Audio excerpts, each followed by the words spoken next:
Good afternoon and welcome to the Midday News. Here is what we have in the bulletin. Full face-to-face classes resume today. Intensify operations in Portmore, St. Catherine following shooting spree on the weekend. In sports, Crocs keen on back-to-back World Cup qualification. I'm Krista Campbell and here are the details. Following a near two-year disruption caused by the COVID-19 pandemic, primary and secondary schools this morning reopened their doors to full face-to-face classes. We have reports this afternoon from the corporate area and some rural schools, as well as the Jamaica Teachers Association. But our first report, we go to Jamila Maitland. It's free flowing of vehicles in this school zone along Spanish Town Road. But earlier today, it was bumper to bumper traffic because of the full resumption of face-to-face classes. Now here at the Edward Siaga, formerly the Denham Town Primary School, classes are in session. Also at the Denham Town High School, only a select number of grades have been allowed at school while there is online classes still going on. The school administrators are hailing the move, citing that the virtual classes or the online learning was not really working for students because of the socio-economic conditions for students. But the vendors too, the crossing wardens, they're hailing the move because they too earn a livelihood from the situation. Now, there was an overwhelming number of students who came out to school, according to some of the principals who we spoke to. So much so that they had to get more school equipment, that is desks and chairs for students, in order to make them feel comfortable. Now, they say there will be strict adherence to the COVID-19 protocols, even though some social distancing guidelines have been relaxed. Now, parents are expected to have a little phase basis of how they pick up students from school, how they actually bring students to school as well. But they are also hailing the government for the full resumption of face-to-face classes. A good feeling, not even for me one, for she, cause this morning she goes and she gets my about Jenna Daddy. I'm glad for the face-to-face, I'm tired of the internet, I'm tired of the online class or whatever it is. So it was like a challenge this morning for the traffic. At the end of the day, school, I've kind of said that, but at the end of the day, trust me, I'm kind of glad say it's all out, face-to-face, 5 days per week. When we got approval in January, we did it on a weekly rotational basis. So they got a little taste of being back in the physical space. But now that they're all together with their friends, they are all excited to be back, and the teachers are equally excited to have them back. And our reporter, Kelisha Williams, visited some rural area schools within St. Catherine, where the major concern for teachers is the learning loss. Thank you, Crystal. Right now, I'm at the Tulla Primary School in Bogwalk, St. Catherine, where classes are currently underway, as you can see behind me. Now, things here got off to a pretty smooth start this morning. According to the principal, about 95% of the cohort turned up for school. Earlier, though, we're at the Enid Bennett High School, just a few minutes up the road. There, though, I noticed a long line of students waited to get their temperature checked. At both schools, students and staff were pretty happy to be back in the physical classroom. The challenge, though, Krista, that I've been hearing about is the widespread learning loss. In fact, I spoke with one student who had not been to school or attended virtual classes since the pandemic, and we'll have more on his story in Primetime News this evening.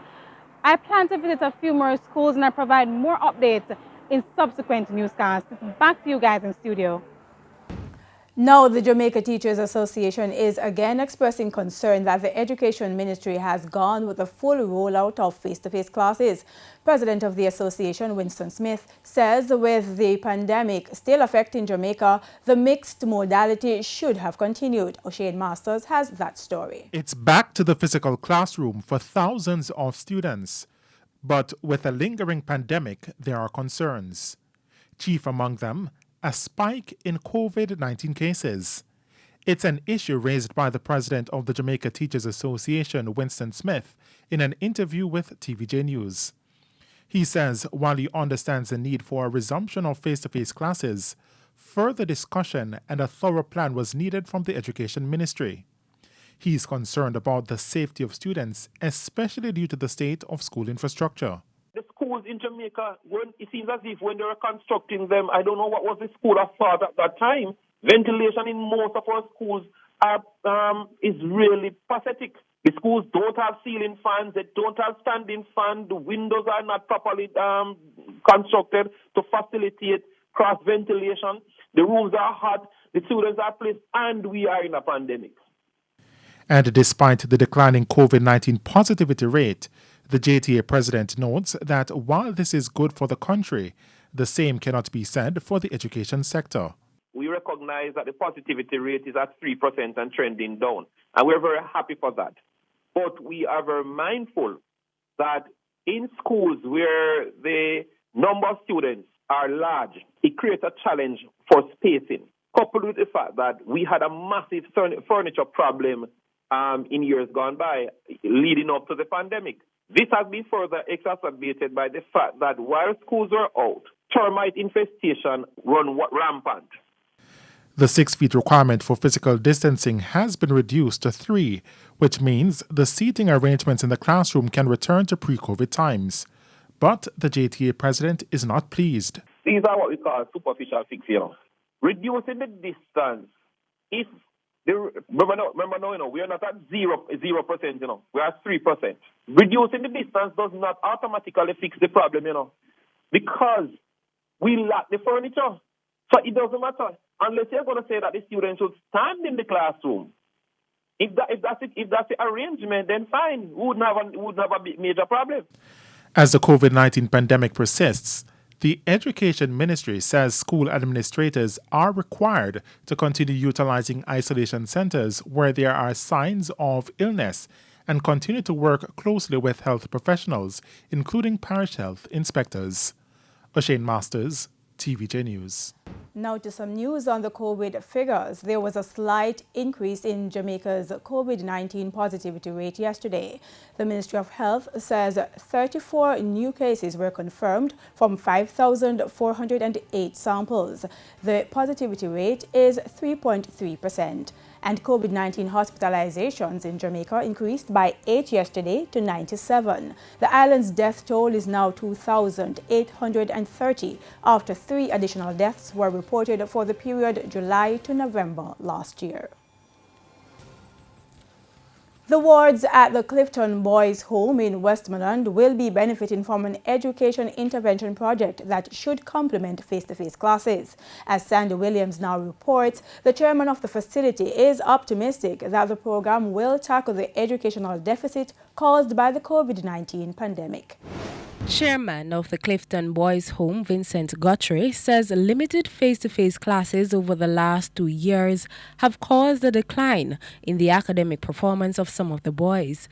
The state-run facility currently houses 20 boys from ages 7 to 17 years. What was discovered is that their literacy skills were very, very low. Some of them. Some are doing well and competitive in their classes, but many of those we assessed were performing well below grade level expectation. So the challenge is to find interventions and to provide educational injections in that area to support their learning. Mr. Guthrie says an education intervention project has been established to help improve the boys' performance. We are using literacy specialists. We are using literacy specialists who have designed a program. The program will deal, first of all, with word attack skills. They will be helping them in research. They will be integrating resources which we have there to use as a one-on-one intervention for individuals. The project also includes a robust homework program to complement face-to-face sessions being offered to the boys. Last week, the National Leadership Prayer Breakfast Committee, in collaboration with the VM Foundation, handed over $750,000. Mr. Guthrie says this will be used to boost the intervention program. He explains the Boys' Home is committed to expanding its scope beyond caregiving to beefing up educational services and training. Sandy Williams, TVJ News. Thanks, Sandy. Now let's take a quick break, but stay tuned for more when the Midday News returns. Welcome back to the Midday News. One person was shot and injured after gunmen opened fire on several houses in the Southborough community of Portmore, St. Catherine Saturday night. The councillor and police have described the shooting as an assault on residents. Codian Barrett has that story. Every house in this little area has a bullet in it. Residents in Southborough are left traumatized after a barrage of gunshots rang out in the Southborough community in Portmore, St. Catherine Saturday night. About 9 houses on Laurel Path were damaged. I just hear this barrage of gunshot just shooting up the place. And I just run out and say, "Where's my sister?" And it was so bad that something even hit me. I don't know what hit me here so real hard, something small hit me in my eye. We need peace in the community. We cannot live like this. Now is not the time for war. Now is the time for we look to Jesus. Every day we get up in this violence and crime. We need to stop it. My 2 sons, them run them down last night. 6 gunmen come, run them down last night. Nearly kill one of them. I can't take this more. I can't even talk no more. The councillor caretaker for the Southborough Division, Lennox Hines, says Saturday night's event follows a recently held peace march where allegations of corruption were made. A lady came out and she accused a certain politician of bringing gunmen to the community and assaulting the community. She said she was not afraid because she knew she would be killed any time. So she wasn't afraid to speak out. Coincidentally, this assault started at her house. Her son has been shot and is now battling for life in the hospital. He is now urging the authorities to intervene. It's also understood that some residents have fled the community out of fear. I am moving. I'm planning. This is my mother's house, but right now I am packing to leave because I cannot deal with this. I cannot. I am leaving. I don't know about any other body else, but I am leaving. In the meantime, the police are urging residents to give information. Codian Barrett, TVJ News. Bus operators in Buff Bay, Portland briefly withdrew their service this morning to call for the Transport Authority to grant new licenses or an extension of their licenses to allow them to operate from Buff Bay to Port Antonio. The bus operators who currently operate on the Port Antonio to Skiba route say they're not making much profit. A bus operator told our news team that if the operators divert from their route, they are ticketed or served summonses to appear in court. If we come here now and try help to bring them to Port Antonio, the police give we a ticket for $20,000 or the Transport Authority give we summons to go court. Right now we have drivers here with 12 summons. We have drivers here with 9 summons, 17 summons. In a 1 week you can get those summons. We have driver here with $20,000 ticket that the police gave them just because they're trying to help what's going on here in Buff Bay. Scores of commuters, including students, were stranded this morning despite a few operators risking prosecution by veering off their licensed route. Since the COVID, the bus them sell out. And it coming from 39 bus and now it down to 5 bus. So I don't know how 5 bus going to do what 39 bus used to do. We're going to the transport and we're going to the association and we explain to them and then go to the Transport Authority and explain, but we're still not going nowhere with it. We're still not heading nowhere. And we don't need that help so we can help with smaller brother, smaller sister to go to school. They are the future for tomorrow and they are standing here right now. Now, the bus operators resumed their service after getting permission from the police to divert from their license and transport the stranded commuters. And traffic was brought to a standstill along the Yallows to Morant Bay Main Road in St. Thomas this morning following a motor vehicle crash along the Pondside Main Road which blocked vehicular access. About 5:30, a Toyota Voxy swerved to avoid a pothole filled with water and slammed into a utility pole. It knocked out power and water to a section of the Yallows community. The driver and a passenger who were traveling in the vehicle. It's now time for the Business Minute. Here's Codian Barrett. In the world of business, Lasco Financial Services Limited has received central bank approval to add another 3 remittance service providers to its network amid plans to expand its remittance business this year beyond the current 140 agent windows. The new additions, whose identities were not disclosed, will grow Lasfin's list of remittance partners to 7. Its agent network includes large groups such as Mobile Electronics, Prime Trust Financial, Paymaster, credit unions, and several independent business owners. And in business internationally, stock markets have sunk as soaring oil and gas prices spark fears of a global economic shock from Russia's invasion of Ukraine. Oil prices soared to $139 a barrel, the highest level for almost 14 years, while wholesale gas prices for next day delivery more than doubled. It came as the U.S. hinted at a ban on buying Russian energy as it looked to other countries to increase supplies. And that's it for the Business Minute. I'm Cody Ann Barrett. And for the top regional and international stories, we go to Sandy Williams. In the region, Dominica has suspended with immediate effect applications from Russian and Belarus nationals seeking citizenship under the island's Citizenship by Investment (CBI) program. According to officials, this is in response to Russian invasion of Ukraine and the decision of the United Nations General Assembly to condemn Moscow for its action.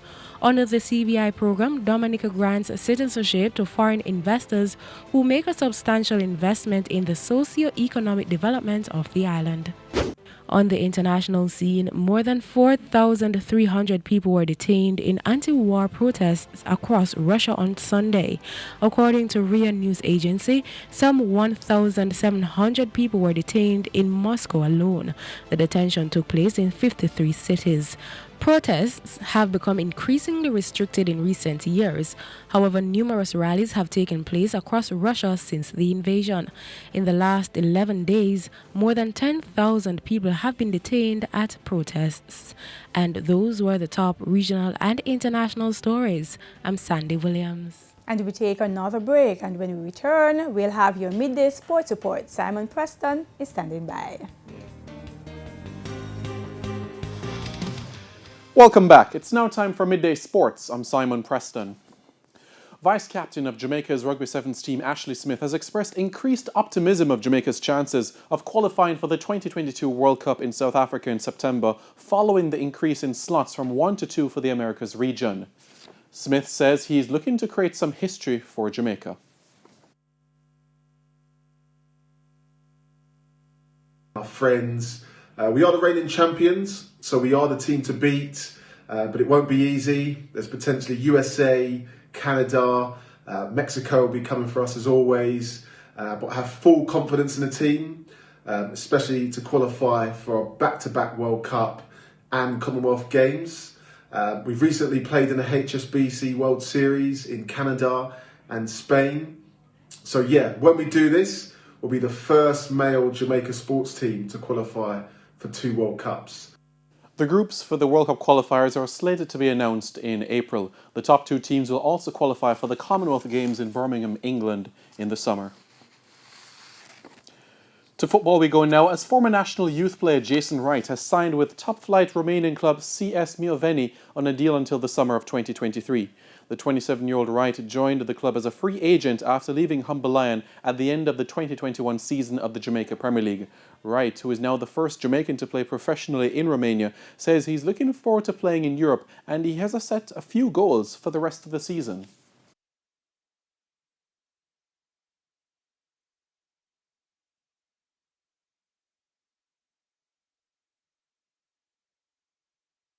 Stay in the league, because right now the club is we're the main objective right now for the club is to stay in the league. So for me is to do everything and anything possible to help that, and to be happy and to be comfortable and just to enjoy the moment, because I can tell you, man, like it's very difficult to very difficult to get these opportunity and to have this platform. So for me, I have to enjoy it, and that's the aim for me. Wright was a member of Jamaica's squad at the Under-17 FIFA World Cup in 2011 in Mexico. And finally, this afternoon, Montego Bay United will be searching for their second win in the Jamaica Premier League this season as they face seven-time winners Portmore United at the Captain Horsburgh Centre of Excellence this afternoon. Montego Bay United are at the foot of the table on 4 points, while Portmore United are 7th on 8 points. Kick-off is at 1 o'clock. At 3:15, defending champions Cavalier entertains Dunbeholden. And that is it for your Midday Sports Report. I'm Simon Preston. Krista, it's over to you. Well, thank you so much, Simon. And that wraps up the Midday News today. I'm Krista Campbell. Join us at 7 for Primetime News. On behalf of the news, sports and production teams, good afternoon.